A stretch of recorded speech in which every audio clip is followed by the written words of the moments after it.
Hello and welcome to another tutorial. So this time around we are going to be making a edge detection post-processing effect in the high-def render pipeline. So we're going to run through the processes of how we go about doing that. So some of that will be stuff you could use if you're wanting to create other post-processing effects, and in general sort of seeing some of the things that we might run into with this. So let's dive on in. Okay, so to start with, let's talk about sort of what we actually mean by edge detection. So easiest way to illustrate that is showing an image, which conveniently, image here, this is from a bunch of really excellent work by Stephen Sell, and the shader that I'm using today is based upon a bunch of the stuff that they put together. I've used, and they have the full code for their version of shader here, which works in the built-in pipeline.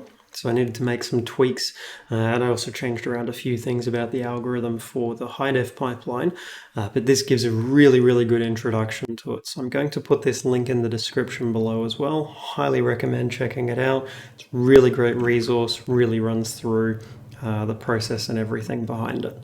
But so when we're dealing with an edge detection post-processing effect, it's doing like this. It's adding in these outlines, which can be in whatever color we wish. And so we're going to look at how we get that set up. But first, we actually have to go and start creating our effects. So this is something that the version of the high-def pipeline you're using is going to make a big difference with the process for this. So I'm using Unity 2021.2.1 or 0.10. So this one that's the version that I'm setting this up for. Should work for any newer versions beyond that, and it also should work back a couple of versions as well in terms of the steps. Custom post-processing wasn't originally supported, but has been for a few versions now. So what we actually can do when we're wanting to set this up is there's a bunch of boilerplate code we need, and we can actually get this set up quite easily. So we go to here, we go to create, and then we actually come down to rendering. And you can see there is HDRP custom pass and HDRP post-process volume. It's the post-process volume that we want. So we're going to add that in. And the naming here matters, so I'm just going to call it Sobel because that's the type of algorithm we're primarily using for the edge detection. So there's two components when we're doing a post-processing effect, much like in built-in. We have C# script, and we also have a shader component to it. So just like how there's a sort of template version for the C# script, there's the same for the shader. So if we go to create, and if we go down to shader, then we also have HDRP post-process. So again, naming, we want to give this the exact same name as we did for the C# script. That'll mean everything just links up nicely, naming-wise. It's going to work a lot easier. So let's load these up and see what we've already got as a starting point. So there's not too much we'll need to change on the C# side, but there will be bits that we need to change on the shader side. Quite a bit on the shader side, actually. So if we take a look at what we've already got. So the C# script indicates different parameters. It has all of the built-in stuff already for doing most of what we need. We can add in additional parameters, and that is something that we will do, but it's largely got everything there that we have to have. Now the shader has a lot of extra stuff in it as well, and again, by default, the version that it puts in is one that is going to do essentially a grayscale effect. So we can actually test it very early on. Now to add in our shader, there's a couple of things we want to check before it can actually work, because we can select our volume, and as soon as we do, we can go to override, and under post-processing, there will be custom, and our one appears. But it won't do anything. I can adjust this intensity, and nothing will happen. And that's to be expected, because there's a couple of extra things we have to do for this. So going to the C# script, with these shaders, similar to the built-in ones, we can choose the injection point, so where in the process it runs. Generally for something like this, I would be running it at after post-process, so the latest possible point. but this is important because we need to know where it is there. And then for it to actually do anything, we have to go to our edit and project settings, bring this here. So under the HDRP global settings, if we scroll down, we have custom post-process orders. So unless your custom post-processing effect appears here, it will not actually get used. And the reason this exists is if we have multiple custom ones, we might want to apply them in a very specific order. And here is where we control that. So ours are running in after post-process. So we just go here and it will pre-populate with a list of available ones. So we can tick that, that will add that in. And then now, if we come back to the game view, we can see our effect is able to work. So that's great. So we've got it, that sort of skeleton of it being integrated and ready to work. Now we can start actually implementing the key bits for our edge detection. So we're going to build this up bit by bit. Now I am going to add in an additional parameter or two to start off with, just because these are common ones that we're going to be using. So two things that we know we're going to need to control. One is the color of the outline. The other is going to be the thickness of the outline. So we're going to set those up. So this is going to be, so we'll have a color parameter. And this is going to be controlling our outline color. So outline color is a new color parameter, and we can give it an initial value, which will say we want that to be just a jet black color for the outline. We'll follow convention of making sure we're providing tooltips here for these.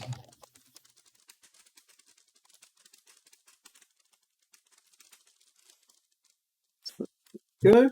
So the other thing we want to control then is the thickness. So it won't be a clamp float parameter because we want to be able to adjust it across a wide range. So it'll just be a float parameter.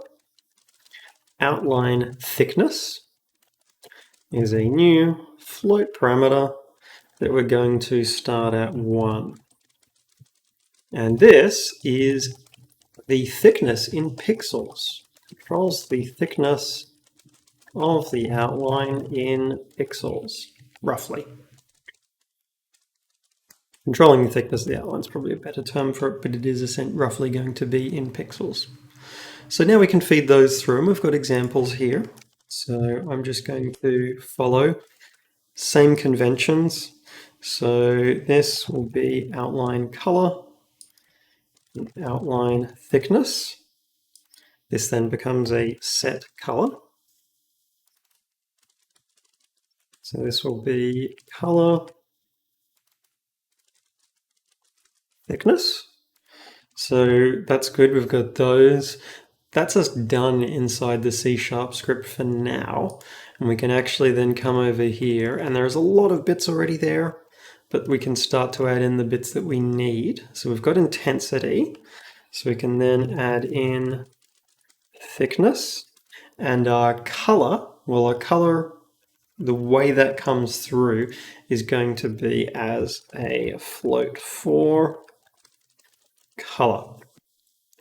So now we can start to get this set up and start to have it actually doing what we need. So when we're working with this for the shaders, it is going to be a little bit different, the process of how we work with it.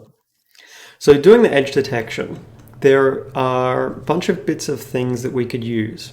So edge detection is based upon generally looking for changes, for discontinuities and stuff. So one of the things we can look at that is commonly used is depth. So seeing where something has a large change in its distance from the camera. We could use something like the normals. Normals are great for picking up if there is a large change in angle. You could also use change in color. So if you could reduce down the colors and check if there were major changes there. Now, for what we're doing, I'm going to set up with depth first. Depth gets you pretty much most of the way, and then with normals added on top, that's going to then largely give some really solid looking outlines there. You could add in color as well. That would tend to then give you outlines more internal where there are color changes, which may not be desirable. But the processes we use for depth and for normals could be applied to color as well. So what I want to set up here is a couple of things. So the way edge detection works, and we're going to use a edge detection method known as Sobel filter. And in particular, we're going to set up two versions of it. One that's a Sobel one, and one that is a Shah's version of it that I find actually works a little bit better. So the idea is that they're looking at the gradient of the data, the slope, the rate of change of the data. So that means for every pixel, we're sampling the ones around us. And this is where that thickness comes in for determining where we actually sample. So what I'm going to first work out is, okay, well, what are my sort of offsets for sampling? Because I have the number of pixels, but I need to work in texture coordinates, which go from 0 to 1. So what I can do is I can work out my offset U. So texture coordinates, generally referred to as UV coordinates. So our offset in U is going to be our thickness. And there's actually a global we can access for the screen size in pixels. So it's going to, we do the same thing for V. So it's our screen size.y. So we determine our offsets. So then what I want to do is I want to just run a sampling of the depth. So we do depth and normals independently. So I want to work out my Sobel depth. And I'm going to set up a new function that'll be called Sobel sample depth. And I need to give it the input location, which is input text chord.xy. I give it my two offsets. So that's good. So what I will do down here is I will initially just return a float for Sobel depth, just so we can visualize it. So that's good. So let's set up our function here for what that's going to look like. So this is going to need to do a bunch of sampling, things like that. So it's going to return a float, sample depth. It has our input coordinates. Then we have our offsets. So then we need to gather samples around us. So to the top left, top, etc., all of these points around us. So that's something where we need an easy way to sample the actual depth. And that's something that is actually quite easy in the HDRP. There are some helper functions for that. Now you can see we've got these different includes up here. We've got various different ones. One additional one that I'm going to add in that we will need, because we'll be using it for the normals later, is this one for accessing the normal buffer. That is one we're going to need later on. So, okay, Sobel sample depth. What I'm going to do, just to start off with, is I want to just draw what we actually get in the depth buffer. So I'm going to return sample camera depth at UV. Let's just see what that looks like. So this is what we get from the depth buffer. The color, it's grayscale, so it's a little bit tricky to see potentially, but the color intensity there is changing with distance from the camera, which is great. That's what we want. So now what I can do is I can start doing my sampling of all of the locations. So I've got a lot of different ones I need to sample. So I need the top left, and well, that's going to be sample camera depth.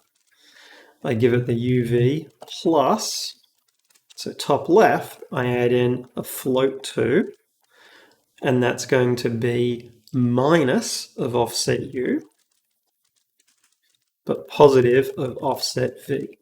So it's minus of offset U because we need to go to the left. So we're going to set up all of these ones. So we'll have then top, and this is stuff where I will just try and keep these nicely aligned. It just makes it easier for making sure you've got everything correct. So that'll actually be top right. So then top, well, that becomes 0 because we only offset vertically. And then top right, it's like that. So again, I'm keeping these just lined up to make it a bit easier. So then I do the bottom ones, which again means I need to just offset these just to keep it neat. So all the bottom ones are really easy. We just added minus. So it's just the opposite of what we had for the top ones. Then we add in the final set of ones, which are going to be left, center, and right. So we've got those. Now these are a little bit easier. So left, well, that goes to 0 because it's just directly to the left of us. Same thing happens to the right. And this one, I'm just going to get rid of that. Or what I would also do, relying on the fact that the optimizer will generally clean it up, you can also do that. So, okay, we've got all of our samples. Great. What I want to do then is I want to feed these into a function. So the center one I need for doing some of these calculations, but I don't actually end up needing to feed it into the function. So what I'm going to have is a very, very simple version of the Sobel one. So the default Sobel basic, and it's going to have top left. So all of these ones come in, just again indenting to make it easy so that we can tell where stuff needs to be going. So bottom left,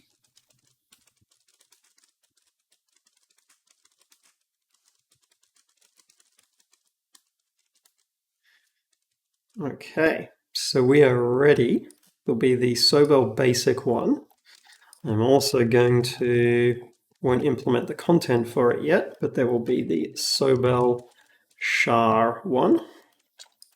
And the idea being that we just can feed those directly into here. So that I can just do Sobel default. And part of the reason I laid out the function first was so that I could get here and do this to make my life a little bit easier for getting all of these parameters in.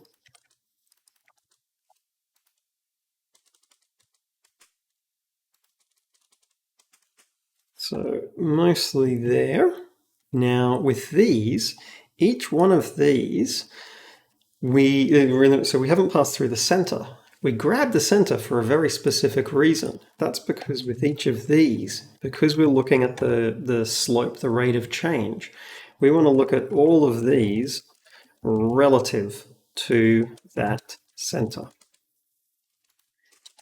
So we subtract center from all of these.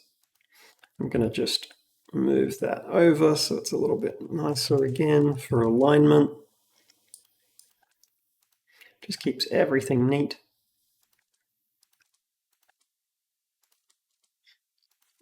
Top right minus center. And that's, yeah, I tend to go and align stuff a lot like of this just because it makes it clearer and easier for when I'm looking through it. So, okay, that'll grab out those values, but we actually don't need, some bits could be negative, some bits could be positive. We actually only need to feed in positive values. So what we're going to do is we're going to just do an absolute value on all of these. And this is regardless of which formulation of Sobel we're using, we do the same thing in each case. So we take the absolute value. So that's feeding into the Sobel default. Now, the maths for this is a little bit sort of convoluted. It's something that, again, I'm going to lay it out very carefully. I recommend sort of double, triple checking that you've got the order right. I messed it up a few times myself. It took me a bunch of goes to make sure I had it exactly right. It's very easy to get stuff named slightly wrong or mixed up. It's very, very easy.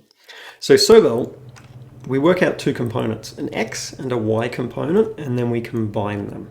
So to work out the X component, so our X1, that we take top left, then we add 2 times the left, we add bottom left, then we subtract top right, minus 2 times right, and then we subtract bottom right. So there is a bit of a pattern that you can see that it follows here. The Y1 is going to be quite similar, except it is minus top left plus 2 times by top minus top right. You can see it's flipping where it's referring to in many cases. Then this goes to be bottom left plus 2 times by bottom plus bottom right. And again, I'm just keeping things lined up just because it makes it easy to compare. Because when I was running through this, that was one of the ways that I found made it really easy to work out, have I actually got this correct? So to combine these then, it's actually quite straightforward. We return the square root of x by x plus y by y. And that's it. Now, Sobel-Schar is actually very similar to this. It's quite similar in many cases. So the main things that change, and this is why I implement the Sobel one first and then go to Sobel-Schar, because it actually is quite straightforward. So some of the signs will change and the scales will change. So these ones that were 2, those actually become 10. So we'll see the difference, but Sobel-Schar generally picks up the edges a lot better, is what I found. So this, we end up with minus 3 by top left, whereas this one is 3 by top left. Then this one is minus 10. So we have minus 3 by top left, minus 10 by left, plus this actually, these signs swap. So largely with the Schar version, the signs tend to swap. So 3 times bottom left, 3 times top right. So you should have, so far for the first part, it should be minus 3 top left, minus 10 left, minus 3 bottom left, and then down on for the y, 3 top left, 10 top, 3 top right. Now we go to the next part. That ends up being plus 3 by top right, minus 3 by bottom left. Then we add 10 right, and the other one we subtract 10 bottom. And again, 3 by bottom right, minus 3 by bottom right. So really, really easy to mix these up. So it's stuff to just watch for. And I actually did have with the Sobel basic one for the Y, that should have been a minus. So just easy to run into issues with these, and that one should actually have been a plus. So very, very easy to run into issues. It's why double, triple check against the code. I have a version of this already written that I've tested just to be comparing against, because it's very, very easy to mix up plus and minus signs, and autocomplete can get in the road. So lots of things can go wrong with it. So that should probably do something. we should see something happening with that. So let's take a look. So we do get an error. Likely that's a case of, that's because I called that basic, not default. So that's fine. I just need to update my naming down here where that should have said basic. So you can see we've got the outlines there. So that's using the basic version. Now, if I switch over to the SHA version, you can see those lines come through more intensely. It picks them up a lot better. That's why I tend to use the Sobel SHA version. I'll leave both in there. There's also other formulations. So you have things like what's called the Roberts cross that only uses a smaller number of samples. So this is using quite a lot of samples. It absolutely is. We're using 9 samples for every pixel. So it does come with a cost. You can reduce that down to 4, but it's going to have more chance of sort of artifacts. It's not necessarily going to pick up as well on edges. That's part of the sort of trade-off with it. So that's good. But with this, it's good to have some parameters to be able to control this, because we can see we've got variations in the lines. We'd like to be able to control how strongly it picks stuff up. So the way that tends to get recommended for doing that is we then run the depth Sobel sampling. So we do Sobel depth. So one of the things that we would like to be able to do is scale that. So multiply that. So multiply that by the depth multiplier. Now that Sobel depth, we could have any range of values. So that's something where generally we want to do a saturate. So we know it's in that 0 to 1 range. Okay, we've saturated it. We then, common thing that you'll also see is applying a power to that. The depth bias. That allows us to amplify stuff. Your multiplier will amplify things linearly. The bias is going to be nonlinear. So that can give some really good control. Now the shader, it doesn't cause an error, but it will warn about it. Even though it's not strictly necessary, it does actually often want the absolute value there. We know that it's not going to need it. We know with how we've formulated things, it can't be negative, but it does give a warning about it. So it is something to be aware of. So I'm going to set up these parameters. So we're going to have depth multiplier, depth bias. So we then need to feed those through. So we're going to set up a couple of ones here. And we'll have depth multiplier and depth bias. So depth multiplier, depth bias. So we'll set those up similar to this. Depth multiplier and depth bias. I do want to use one as the default for them. Scales the depth calculation. I think linearly scales.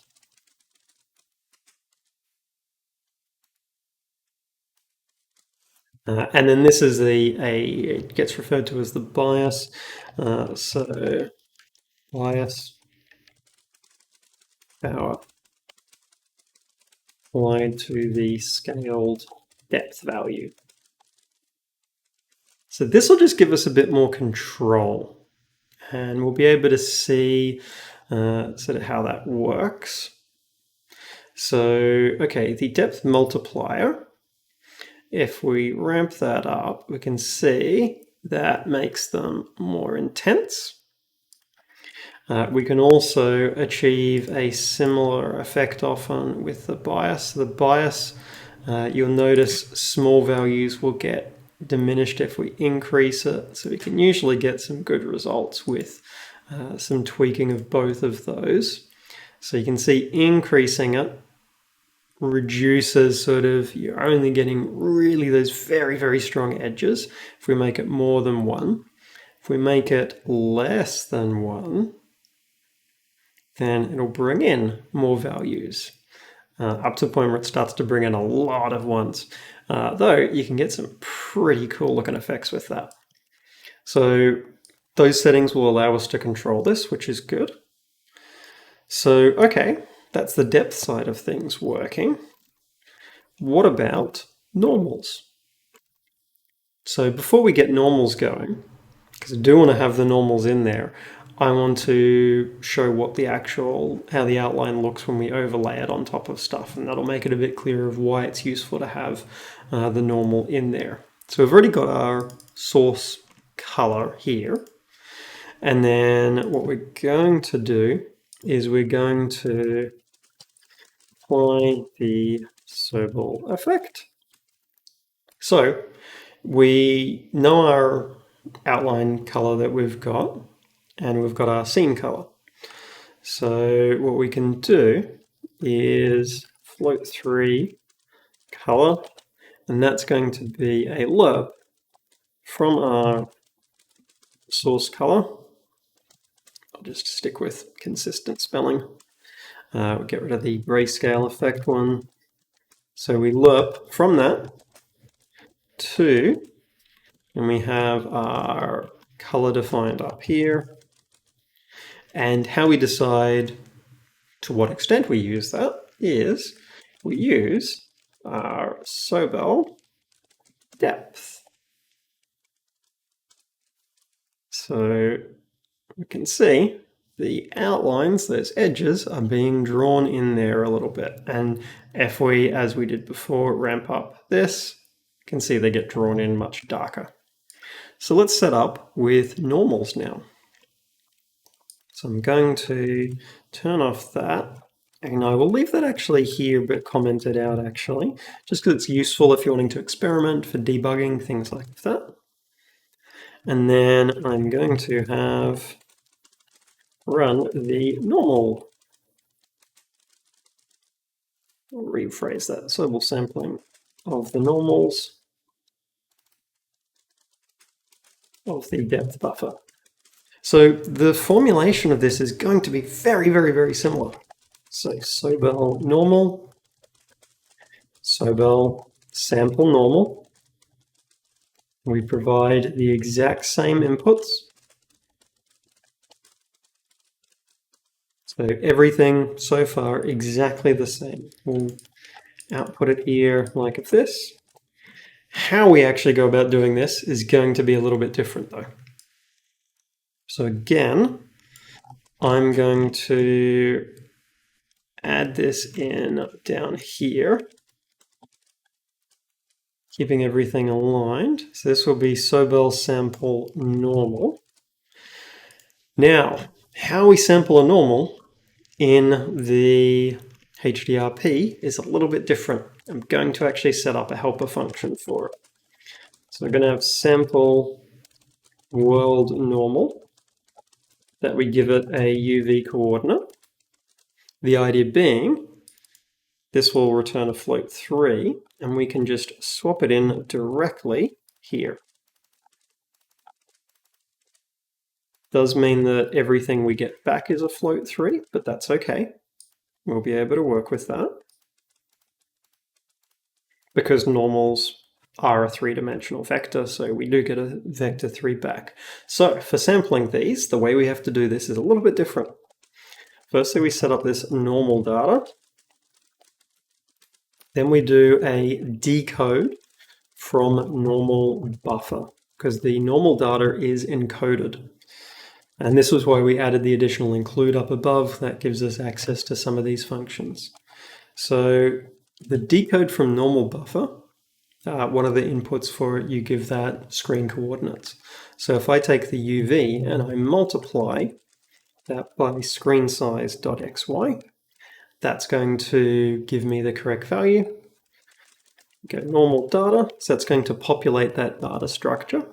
And then we can return normal data, normal WS. Now, a couple of things with this.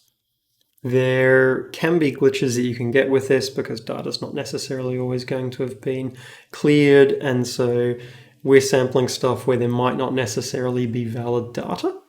So what we actually do is we do a quick sample of the camera depth at that UV coordinate, and if it is less than or equal to 0, we just return a 0, float 3. So if the camera depth is invalid, early out. Otherwise, we sample from the normal buffer and return that. So that's something that will just avoid a few little glitches and artifacts that you can encounter. So, okay, good so far, but our Sobel SHA function works on floats, not float 3s. If we tried to go back to Unity at the moment, it's going to not actually yell at us as much as it should. It's because shaders are pretty tolerant to errors. It won't be working properly. It definitely will not be working properly. So it's just something to be aware of. But what we can do is we can go and I'm going to take both of these and I'm going to set up vector 3 version or float 3 versions of these, which are actually quite straightforward. There's not too much that changes with them. So what we do is we have these here. So the inputs are all float 3s. Have our sets of inputs. And so a lot of the calculations, because of how vectors work, a lot of the calculations are exactly the same. So it's just that everything apart from the return value becomes a float 3. So the rest of this maths works exactly the same, works completely fine. Now this, though, well, vector times vector doesn't really make sense, except that there is a way of doing that, and it's the dot product.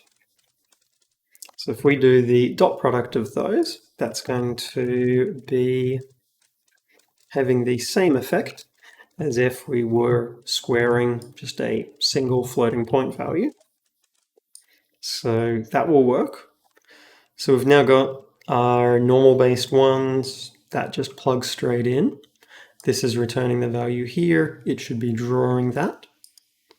So we can see normals picks up a lot more because it's looking at that change in surface angle, picks up a lot more stuff. So it's really quite good in that regard. Now we want the same sort of tuning parameters for the normals. We want to be able to have Sobel normal equal to power to the same process we did for the depth. We want to have an independent multiplier. So normal multiplier and normal bias. That means we set up those two ones. So we'll have versions of this that are normal. Same sort of thing in our C# code. We take those. These change to normal. Having this also, those multipliers means if you wanted to turn off the depth side of it, you set that multiplier to 0. If you wanted to turn off the normal side, you set the normal multiplier to 0. So it makes it really easy for turning things off and on if we need. So we've got then our settings.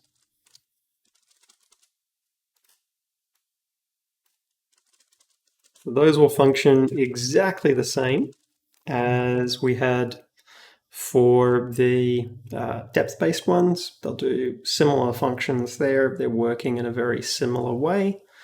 Can adjust the normal multiplier if we want. So it can lessen or increase. We can adjust the normal bias as well. They're going to have very similar sort of effects. So really, really handy to have those there. So now we're ready to combine it all. we've got our depth, we've got our normal. We just need to convert that into a single, essentially, outline intensity value. That's all we need to do to combine all of these. So what we would say is, okay, well, outline intensity, that, generally do a saturate and a max of Sobel depth, Sobel normal. If you had stuff where you were sampling the texture color as well, you would just add that in. You'd follow the same process.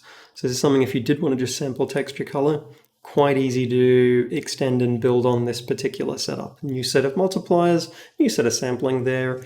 You just plug the values in.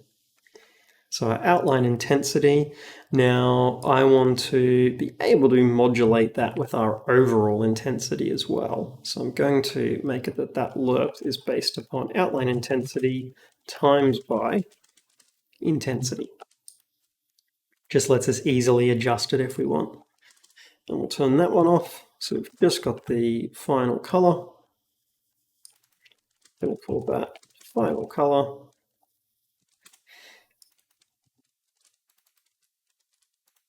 So let's test that out. Should mean, so we've got our setup there, which looks good. We can, if we need to, as we said, with the depth multiplier, adjust that. So we can see sort of what happens with the different values. We can adjust things like the normal one and that. We've got that full control there of this. And that's pretty much it for being able to have our edge detection up and running.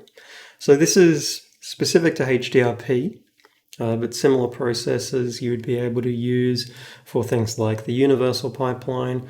There's similar, that algorithm. You would need to change the way that it's sampling the depth buffer, textures, like normal stuff like of that for built-in pipeline, and likely for the universal as well. But the general process, the algorithm there, is going to work with the different platforms. It will just require some platform-specific tweaks.